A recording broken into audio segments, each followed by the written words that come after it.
Welcome back, Multi Battle Conference. We are here once again with one of our highest rated veteran teams, Doesn't Click. They are the returning champions from seasons 1 and 2. Ryan and Fiona, go ahead and say hi.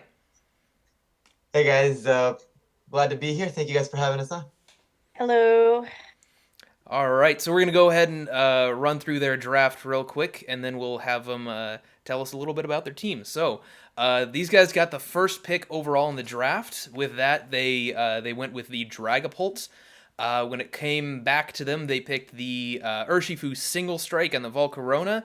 After that, we saw the Escavalier and Seismitoad, followed by the Aromatisse and Decidueye, rounding out that Firewater Grass core.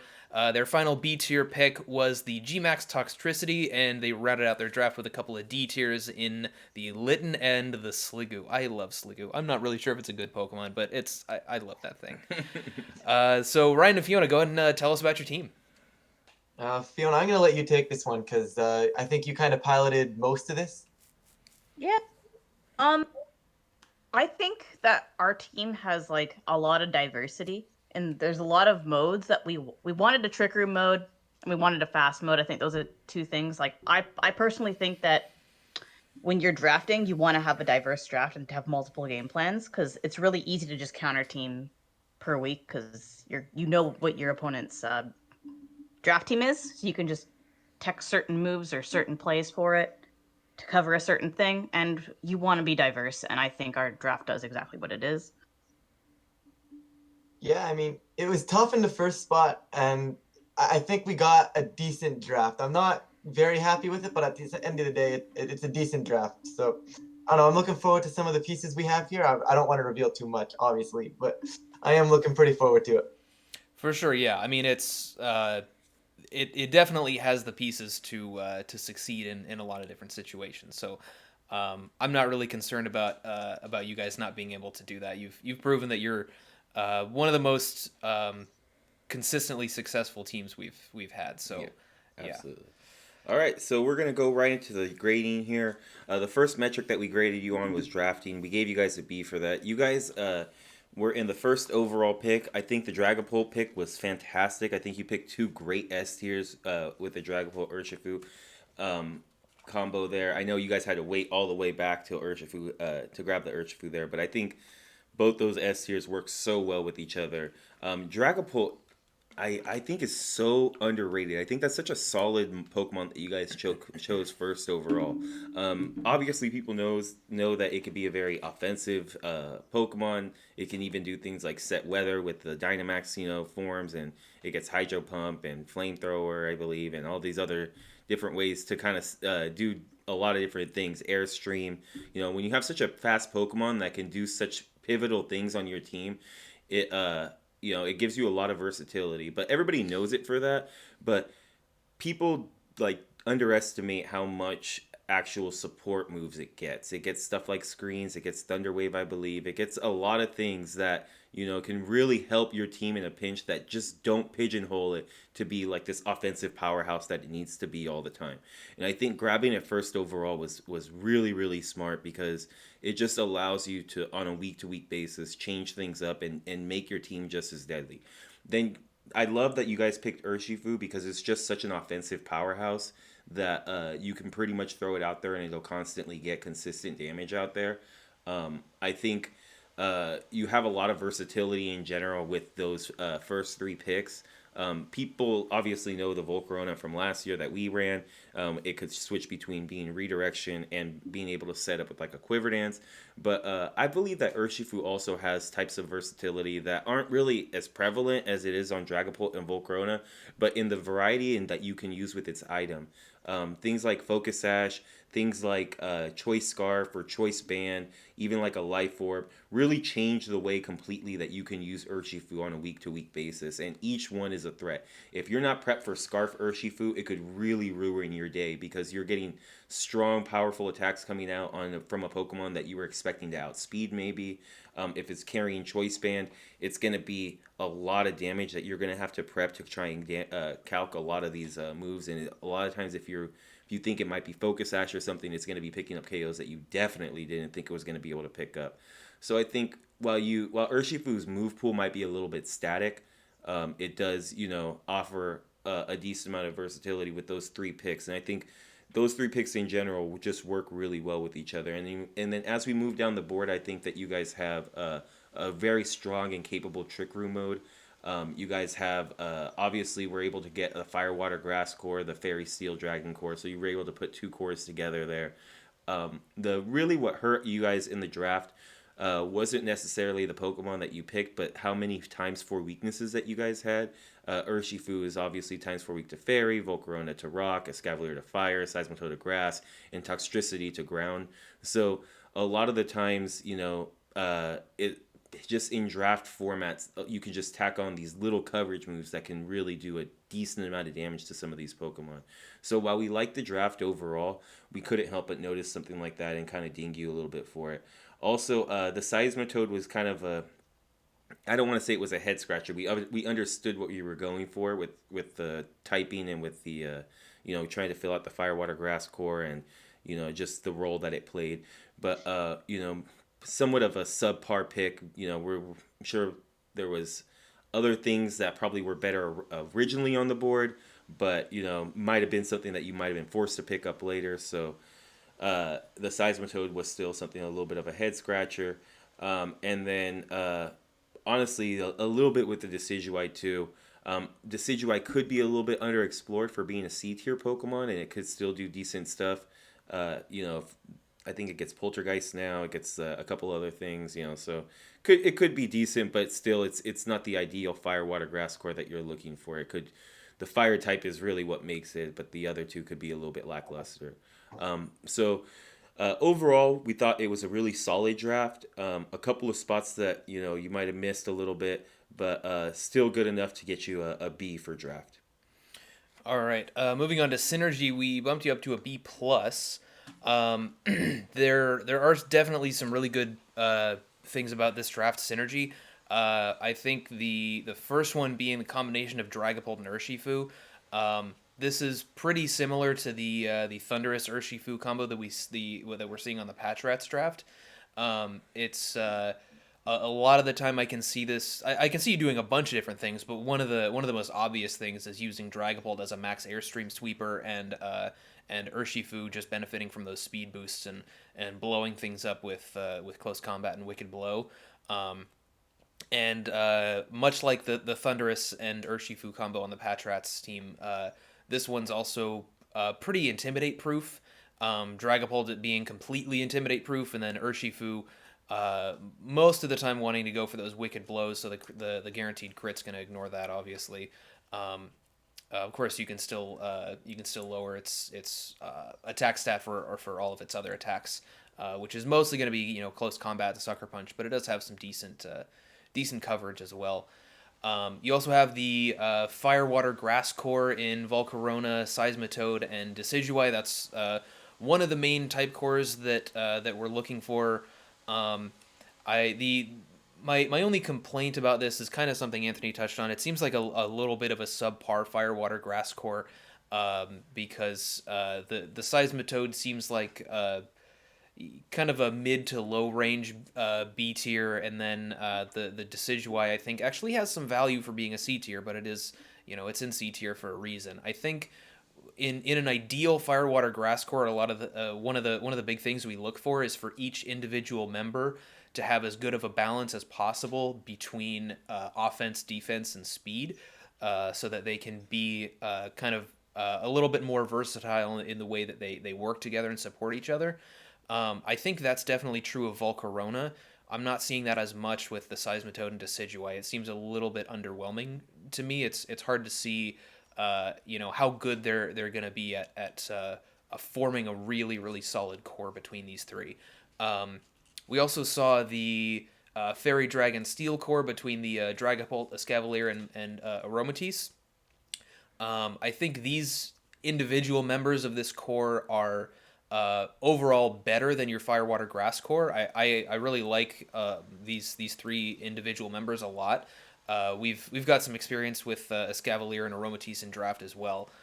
So it's definitely a really powerful Trick Room mode.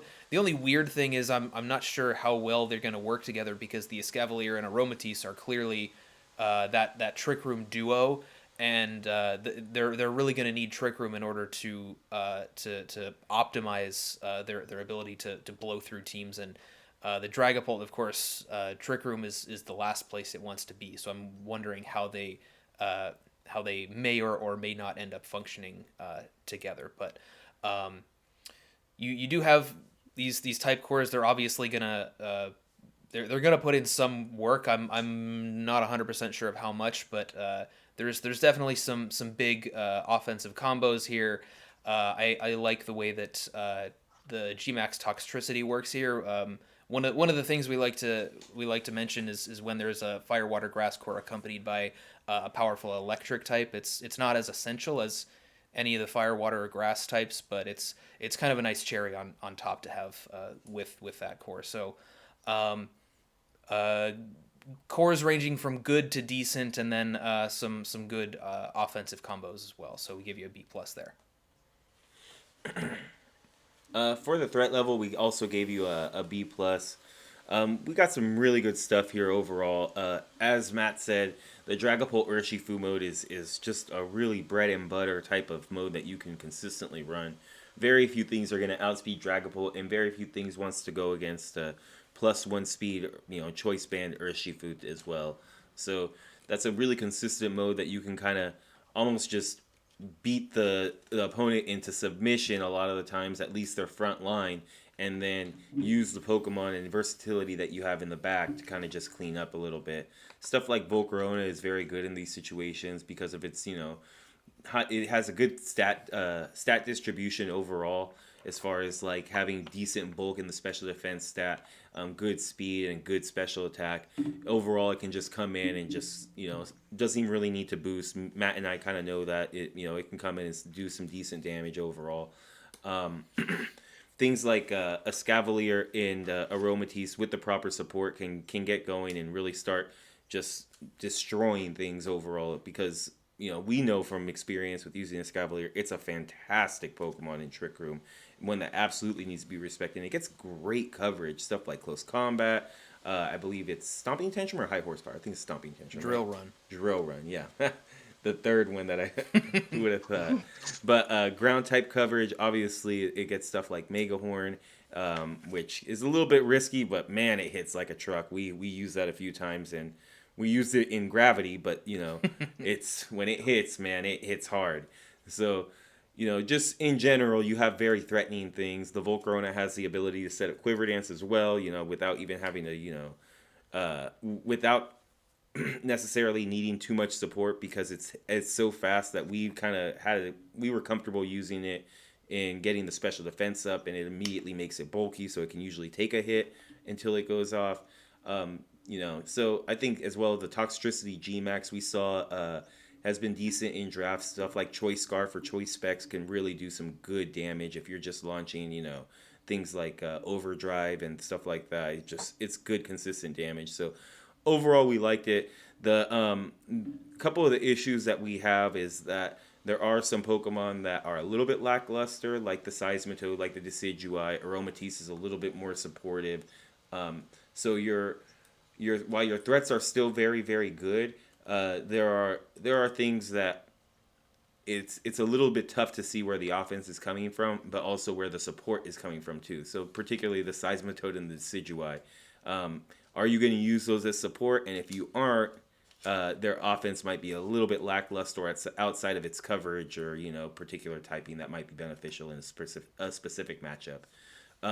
So overall, like I said, we like it. Don't really love it too much as far on the threat level, but we still gave you a decently high grade of a B plus. And when it comes to versatility, this is the thing we liked about your team the most. Virtually every member of this team has one way or another to be incredibly versatile, which is incredibly important. Versatility is arguably the most important metric on here, specifically in a draft league. And I know you guys are players that value versatility quite a bit, and rightly so. There's like I said, basically every member on this team has some kind of decent versatility. Dragapult, like we mentioned, it can be a big offensive powerhouse. It can boost with Dragon Dance. It can be support Pokemon with stuff like screens and status moves. Thunder Wave and Will-O-Wisp. Breaking Swipe even can help a lot. There's a lot of different things Dragapult can do. Urshifu is a little bit more one note, but it does have it is more of a threat rather than a versatile mon, but it has some decent coverage. It's something that I think a lot of the time if you see like a stray Ice Punch or Thunder Punch or something like that coming out of it, or a Rock Slide or whatever, it's something that you might not usually expect, but something that Urshifu definitely has access to, and you can definitely take advantage of that pretty well in a draft league. Volcarona is incredibly good at role switching, something that we did with it a lot last season. It's great as a support Pokemon with Rage Powder, Tailwind, Will-O-Wisp, Struggle Bug. It's got pretty decent options for support. It is your only redirector, so I'm expecting to see that at least a couple of times. And it's obviously a really great offensive Pokemon. Quiver Dance Volcarona is a monster. Anybody who's ever played Pokemon, I'm sure is aware of that. Escavalier, kind of like Urshifu, is a little bit more one note. It's a very powerful Trick Room sweeper, but a lot of its strength comes not only from its high attack stat, but from again the insane amount of coverage it gets. You can with the amount of coverage it gets with the new TRs in Gen 8, you can usually find something on Escavalier to hit a Pokemon super effectively. It gets so much good coverage, even Razor Shell now. So I love Escavalier a lot.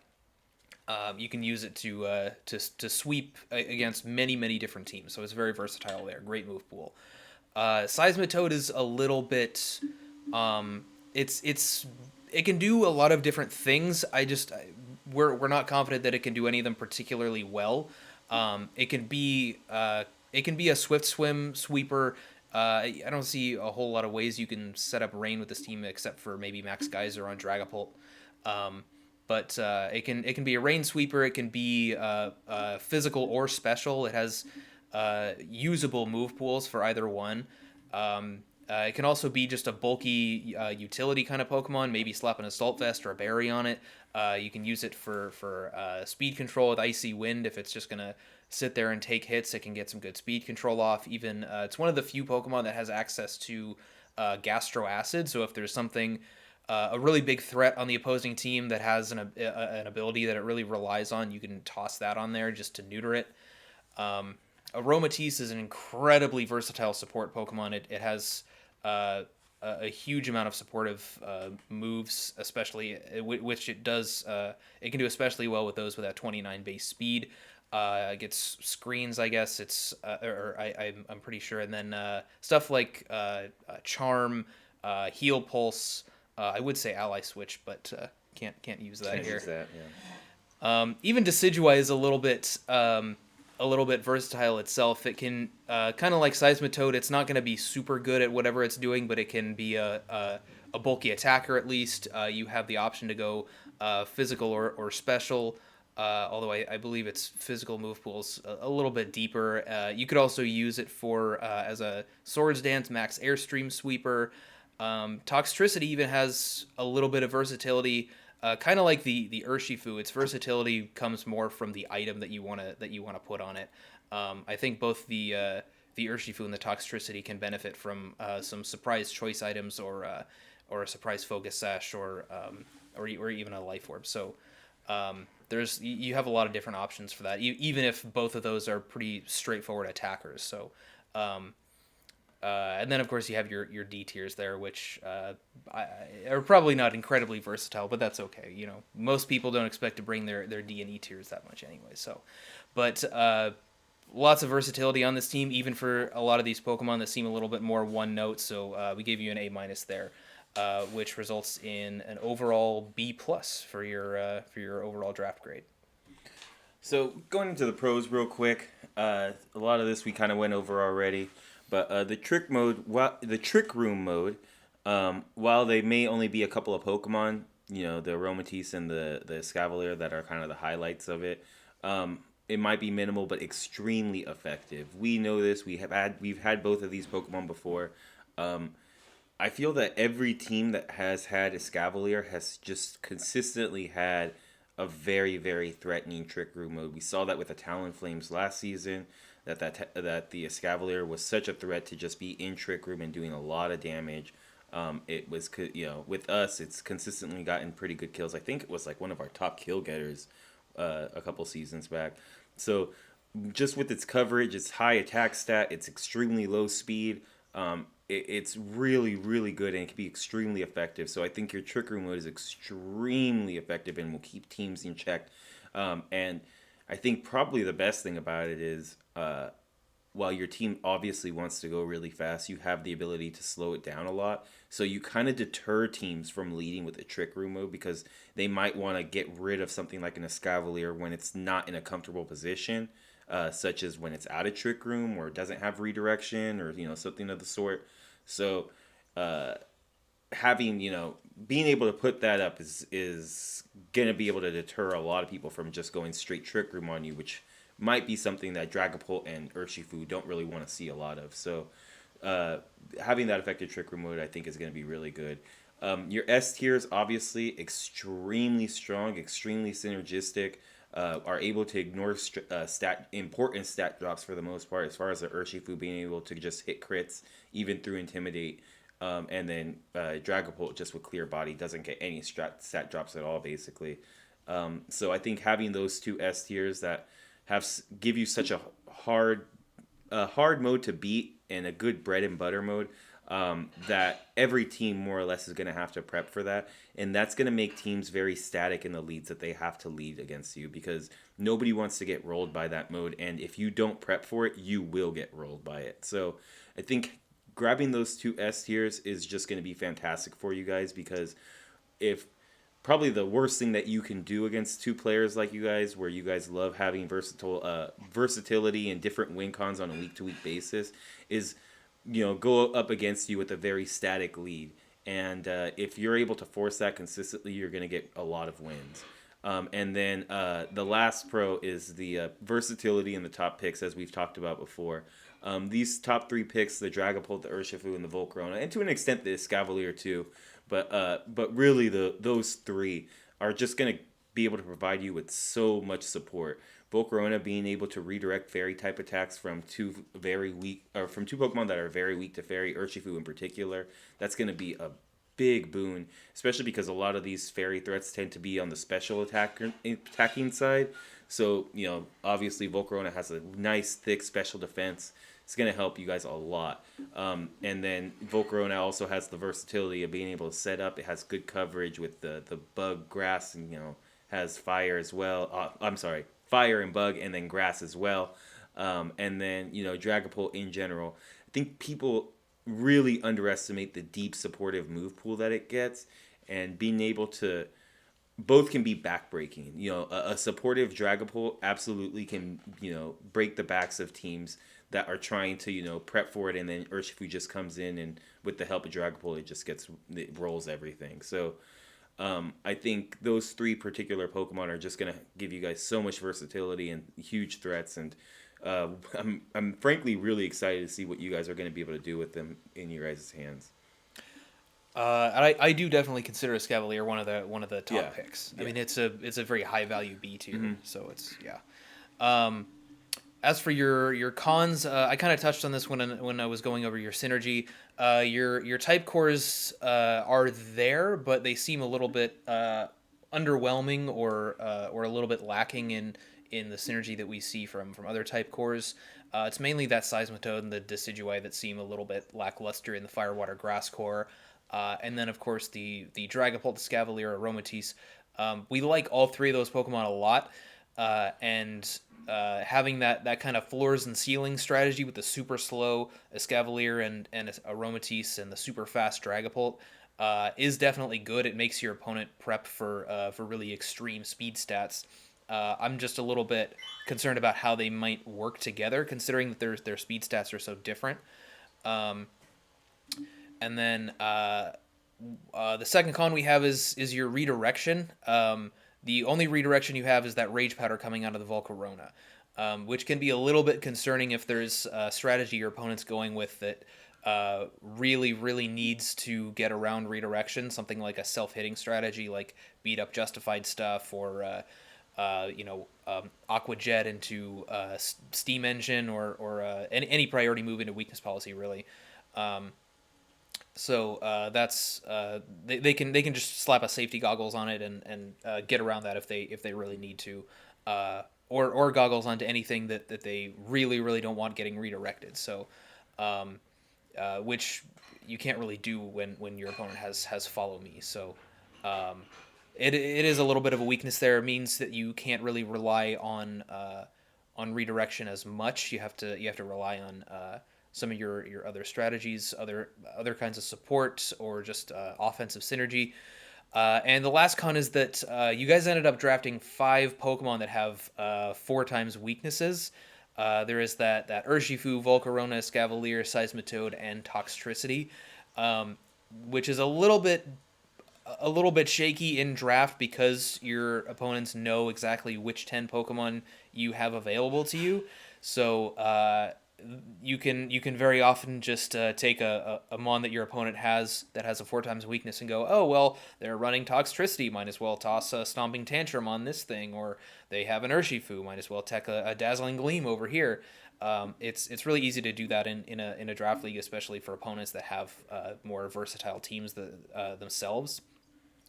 So it's a little bit rough to get around those 4 times weaknesses often in draft leagues. So that's going to do it for the cons. Now we're going to move into a couple of questions for you guys. At least none of the 4 times weaknesses stack. That's true. That would be that would be tragic if there were. You got more, they're all different. They're all different. So you're gonna have to put 5 different. I wasn't gonna allow that. Yeah. Why didn't you draft Scizor? Come on. No. Come on, guys. You guys really think we would have done that?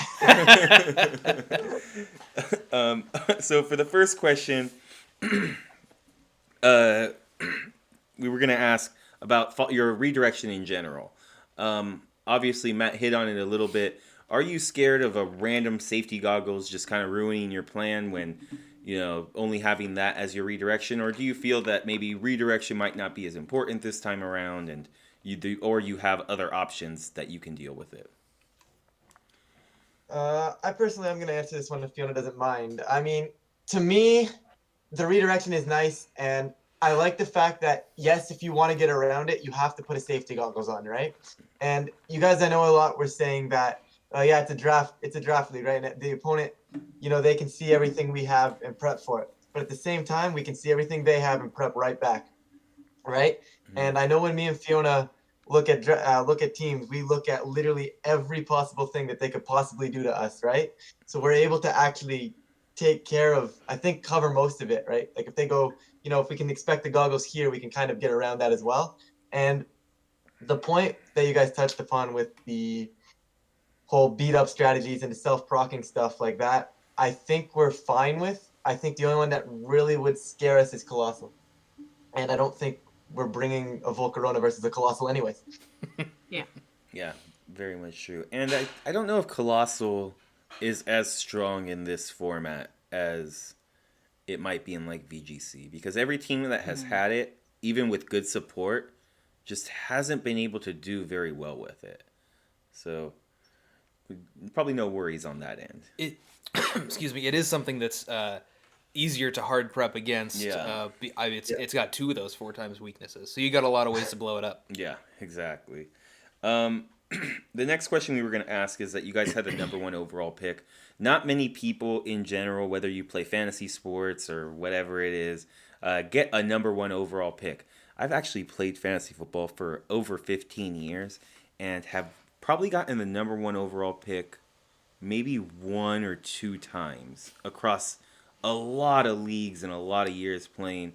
And so not many people get the number 1 overall pick. Let us know from experience, is it worth it? Is it the best like everybody thinks it is? Is it not as good as people think it is? What's your guys' insight? Ryan, if you want to answer this. I just took the last one. Yeah, but you're an expert with this. I don't know about an expert, but I guess if you don't want to speak, I will. So as my computer goes into sleep mode halfway through the interview. So basically, to me, I don't love the first overall pick. Is it good? Yes. You get, especially if it's a snake draft, right? You get the wheel pick, which is very nice. You get the combinations. And combinations in Pokemon, I think, are the only thing saving the number one pick. I think that's the only thing making it really good in Pokemon, because you can take those cores of just two Mons at a time. Like, I don't think we actually did this, but, we could have taken a Trick Room and a Trick Room Sweeper, right? A Setter and a Sweeper that time and gone with that. I mean, I don't like it because you do have to wait so long before your pick, and it either forces you to take things early or gamble on things coming back to you, and then you miss out on them, right? And in fantasy sports, it's bad, yes, but I've never been in an 18-person fantasy football league before. True. I think the most I've been is 12 to me. Yeah. So you're not waiting 36 picks, I think 34 picks before you get another pick, which is absolutely absurd. But I think in Pokemon, being able to draft synergies is really, really good and does save it. But I don't think it's all that's cracked up to be. So what was it that led you to picking Dragapult when you had the entire board to pick from? All right, I'm gonna answer this one.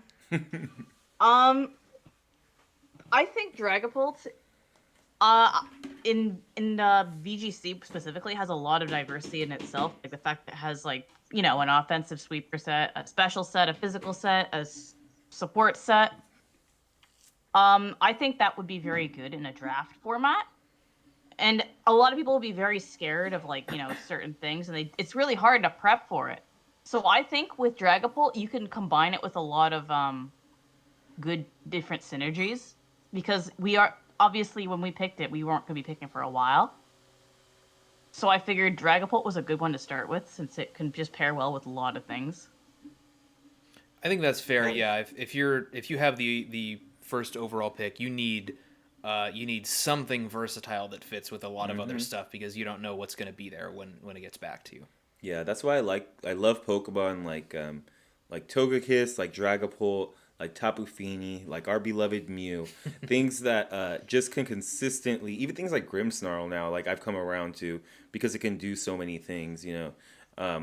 Probably not number one overall, but just like when you're looking for versatility and the number one overall pick, I think your head's in the right place, definitely. So I do think it's a good pick just in general. The next one, you want to ask them about their water types? Yeah, so Seismitoad is something I touched on a couple of times. It like I mentioned, it seems like something that can do it can do a lot of different things, but it doesn't do any of them particularly well. So what was Seismitoad a preferred water type of yours? Do you have specific plans for it? What was the thought process behind picking that? All right, I'm going to talk about this again since Ryan answered 2 in a row. I do want to throw something in after, but go for it now. Yeah. The original plan is, yes, we did want Swampert, because Swampert has really, as we all know, Swampert has really good bulk and good offensive stats. It also did very well for us in our first. It was our win on both of our winning teams in previous seasons of MBC. So we wanted to revisit it again, but unfortunately, it got picked between 4 picks before us or something like that. I think it was 5. Something like that. I will defend Seismitoad here. I don't think a Seismitoad is as bad as you paint it out to be, because while it isn't Swampert, I think it still has things that Swampert doesn't do. Like, for example, it could be like a Rain Sweeper or something like that, or it could have other different things support wise. Like, I think you mentioned a Gastro Acid earlier or something. Yeah, there's not a lot of Pokemon that have access to it, so that is a bit of a niche that it has. And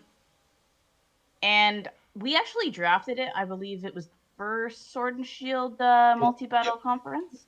Yep, season 3. Yeah, and while we didn't do that well in the season, I think Seismitoad was one of our better picks. I was pretty impressed with how well we were doing it. We had a lot of diverse things we could have done with it, and it just felt really good to run. Yeah, that So that team was questionable though. That whole draft. Anyways, the whole draft was questionable, but like I think Seismitoad itself was pretty good. Like there was a lot of stuff it can do, and uh, we wanted to take it again. Well, well, I'm okay. glad. I'm just gonna jump in if you guys don't mind. Oh yeah, go ahead. Please keep spreading the Seismitoad hate. I personally hate this thing. I think for what we wanted as a team and for its subtle versatility, I think it was the best pick for us after Swampert got taken, and I'm looking forward to using it. Mhm. But please keep spreading Seismitoad hate. The thing is garbage. Don't bully. Well, I mean, at least there's one person who has confidence in it. I have confidence in it. It's not that I don't think it's gonna do well. It's just that I think it's garbage. Look at it. I hear you. I hear you. There are Pokemon that I don't particularly like in like VGC that people think are good, but like yeah, if I have nothing else to choose, like yeah, I would choose. Yeah, I get it. Yeah. Yeah, this Exactly. is It's not that I hate the thing, but like it's a Seismitoad. Hey, Yeah. don't disrespect him. He got top 8 or top 4 at a regional before events were canceled. Oh, see, Matt doesn't have any good taste. well then prove me wrong. This is one of those prove me wrong Pokemon that we're running into. I don't really like it, but you're wrong. yeah, I mean I don't really like it, but if you think it can do some good stuff, then throw it out on the field and do some good stuff with it. All right, so I don't know. Do you want to ask about the weaknesses? No, you can take that one. All right, so obviously you guys we already talked about it, the 5 Pokemon that have ×4 weaknesses. Do you think that you guys are going to be pigeonholed into using weakness berries? Now, I kind of want to clarify this a little bit too, because Matt and I, it was probably like our most used item were these like weakness pinch berries that we just threw on Pokemon a lot of the times. And they are fantastic. We loved them because when you do your proper prep, like I believe probably if I gave a percentage, like what, 85% of them probably got procced during the course of like us putting them Well, on. that seems a little high. I A don't know. lot A lot got of them, procced. sure. A lot of them got procced. But anyway, as good of an item as they are, do you think that you guys are going to be pigeonholed into using those weakness berries, or do you think that you guys are going to still have a decent amount of versatility in those particular Pokemon as far as their item is concerned? Yeah, I personally think we've got a good chunk of versatility despite that. I mean, you guys hit the nail on the head here. Like we have 5 weaknesses. I didn't even notice until you guys brought it up before the draft. But like with Dynamax being a factor now, and you can just be absurdly bulky just because, you know, you click the Dynamax button and you're not going to die to things, right? Mm-hmm. If you do your prep well and you realize, okay, everything that could potentially, let's say Volcarona, all their rock moves are here, right? And this is the only spot they can really get a rock move. We can play around that. And are you bringing a rock type versus an Urshifu? I don't know. Do you really want to? And then are you bringing a really powerful fire type?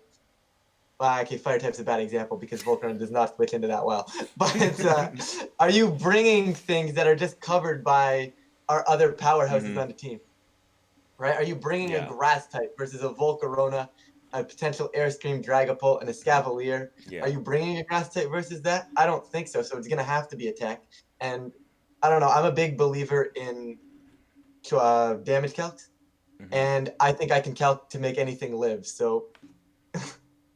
Hey, I think that works, honestly. I mean, yeah, I would be more worried if we saw this many 4 times weaknesses on maybe a new player's team. Like, yeah. But with you guys, since you have plenty of experience in this league, we know you're able to both experience and success. I think it's you're going to be more capable than most of making this stuff work, even with that particular weakness. Particularly because a lot of the Pokemon are strong. I mean, Urshifu, Volcarona, Scavalier, like, cool, they have ×4 weaknesses, but they're also powerhouses, you know? Yeah, and then there's Seismitoad. Okay, but we didn't talk about that. I didn't say Seismitoad, No okay? bully. I said those 3. Say whatever you guys want, just don't bully Fiona's toxicity. No, I like Toxtricity, I do. It's better than Seismitoad. Cool. I like it. I know, Tox is good. Okay, so we just real quick, we're gonna have a couple of questions for you guys, just questions that we're asking everybody. The first one is Pokemon that you drafted that you're excited to use. Yeah, Fiona, go for it. Uh I'm excited to use I keep hyping whenever I stream and I see this Pokemon, I always hype it up. It's Scavalier. Yeah. I think it's really underrated Mm-hmm. in general, like in VGC itself. So even with a format where there's like it's a 6v6 and you could see your opponent's draft. I think a Scavalier it's while it's type its typing is good, Bug Steel is really good. I personally think as defensive typing, and it has really good stats to back it up. Like its bulk, it's got 105, 105, 70, and 135 attack, which hits like a truck. Mm-hmm. And that's a nasty Trick Room Sweeper. And with Dynamax now, it's access to Steel Spike and Quake, Mm-hmm. which makes it really tough to beat. So even though we have a 4 times weakness to fire, like once we start getting those boosts, like are the fire moves really gonna matter? Mm-hmm. Yeah. Yeah, for sure. I mean, you can even use Max Geyser off of Razor Shell. Like, No, for sure. Stop leaking our secrets, guys. Stop leaking the text. we leaked him Don't first. All right, Ryan. Pokemon that you're excited to use, Ryan. Okay, if you guys don't mind, I'm gonna throw two out there, but No they're problem. gonna be two of the ones that aren't the obvious ones. Obviously, I love Dragapult. I've obviously always been a ghost type lover, but I'm not gonna talk about Dragapult because we've talked enough about Dragapult. I think for me, it's Aromatisse and Decidueye, to be perfectly honest. And Aromatisse is one of those things that people just expect, as you guys, I believe, said it as well, is basically supportive. And I used it in another draft league. And I'm gonna be honest, I think it was like week 5 or week 6 into the draft league, and it was like third most in kills on my team. And I'm not saying I'm using it offensively, but I am saying it's a little bit more than you guys give it credit for offensively, I think. So I'm really looking forward to putting that to use. And Decidueye, I mean, I think for a C tier pick, it was an amazing grass type in the C tier. Like originally when we actually ended up changing our draft plan halfway through the draft with our budget. We originally were going to draft 3 C tiers and only 1 D tier, so that Toxtricity actually wouldn't have been there. But as the draft shaped up, we were like, okay, we only pick 1 C tier. What do we want that 1 C tier to be? We ended up going with Decidueye. There's a lot of things it can actually do as a grass type in this. So we went with it. I'm really looking forward to see what we can do with it. So that's going to be my 2. Nice. I like those answers a lot. The next one is this one might be a little bit leading. We've already talked about it, but what is a member of your team that is underrated? The rest of the league might be sleeping on a little bit. Seismitoad. Okay. All right, we're good, boys. Let's wrap it up. You're not sleeping on Seismitoad. I think they accurately evaluated Seismitoad. Go fully. How about you, Ryan? I'm gonna go ahead and say, I don't know if I really want to say this. I think everything else has its own merits. I think I'm actually gonna say Sliggoo. Yes. Perfect. And like I don't know its HP stat, but that's besides the point. But 113 special defense, and it can have access to the EVLA. And I know there's probably a few drafts out there that are very especially offensive heavy. And if we can break through the physical attackers with our main core and just have a Sliggoo to wall things out in the back, I honestly think it could be a very huge sleeper pick for us. I mean, it's a D tier. I don't know how often we're bringing it, but I mean, it could actually put in some work, I think. It's 68 base HP, by the way, which isn't terrible with Better than Rotom. with the bulk. Yeah. Better than Rotom. All right. So the next one is you guys' expectations on the season. You want to jump in first? Like predictions and how well you think we're gonna do? No, I mean honestly, How well you think you're gonna do? Yeah, I mean, how well we think we're gonna do, Fiona. And what are your guys' goals? It's as silly as this may ask. I had to ask all these teams, but for you guys, what is your guys' goal in the season? I mean, our goal, of course, is to win again. We want to get another championship title. Going into this before Top Cut into the weekly things, I think our goal is to at least I want to get on some more Pokemon on the kills and deaths. That's honestly what I would think, and I'm sure a lot of people aren't going to mention that often. We had But 70 kills in death last year. yeah, but You want more than that? I want more than that. What do you think about the postseason awards? Like or regular season awards, I mean. What do you think, Ryan? Like, offensive player, most valuable, I'm sorry, not player, Pokemon. Most offensive Pokemon, most valuable Pokemon. We don't have them all fleshed out. Yeah, yet, we don't have them fleshed No, out, no, but we're thinking of giving, I really like the award idea, though. I think it's a really cool concept. Yeah. And it's just something to, it's a little bit something, I don't know how to put this, but like, even for those teams that maybe not make playoffs, I think there's going to be awards out there for them to go for still, which I think is keep the league fun and fresh, right? Yeah. Because I know in we got 11-week season, Yeah. including one bye week. Yes.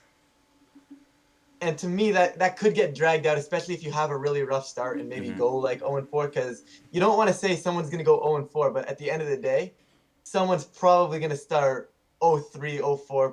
Maybe not 0-4 because, someone might steal a win somewhere, but I think it's very possible that could be the case, right? Yeah. And I don't know if you claw your way back from that, but the awards, I think, give them something to play for. Yeah. I think they'll be cool. So maybe gunning for some of those awards if we'll flesh them out. We'll see what we can come up with, and have I have a suggestion for you guys on that one. Let's hear it, Ryan. All right, the MVS, the most valuable seismitoad. I think we have this one locked up. Now I'm thinking about canceling these awards. All right, guys. Well, that wraps it up from our end. Was there anything else that you guys wanted to address? You know what? I'm going to just put a seed of doubt in everybody's head right now, just because I just want to get it out there. And I'm a prankster, and my name's Stable at VTC. I'm straight up a prankster. But expect the Iron Ball 1 week from one of our mods. That's all I'm going to say. You don't know which mod, and don't put it past me to run Iron Ball something to get a Trick Room Sweeper out of us. All right. How about you, Fiona? Anything from you? I hope Dragapult stays on the kills and deaths. That's all I hope. If he's in top 10, I'm happy. Well, that's up to you guys. I think it'll hit top 10 pretty easily. Yeah. It's going to consistently come. Very easily as well. Yeah. Just in the nature of Dragapult, I think it has to. So I wouldn't worry too much about that. I think the challenge is if you can get in the top 3. But, I think he top can win 10 for sure. Personally, I think it can win it. I think so. Yeah, it'll win a few awards. We'll see. We'll check it out. We'll divide them by tiers: best S tier, best A tier, etc. We'll see what we can do. All right, guys. Well, thank you guys as usual for coming and interviewing with us. We love the draft. We think you guys, with you guys behind the wheel, you guys have a chance to make a deep run into the playoffs. So, can't wait to start the season and see. Hopefully, we can dodge each other in the divisions here. Yeah, but thank you guys so much for having us on for these interviews. You guys are killing it with all this. I don't know what to call it. It's not propaganda, but you guys are killing it with all these videos and stuff. I really enjoy them. I like propaganda. I don't want to sound mean, but I think it might be the right word. But no, it's really good, guys. Thanks for having us. Take care, No problem. guys. Thanks, guys.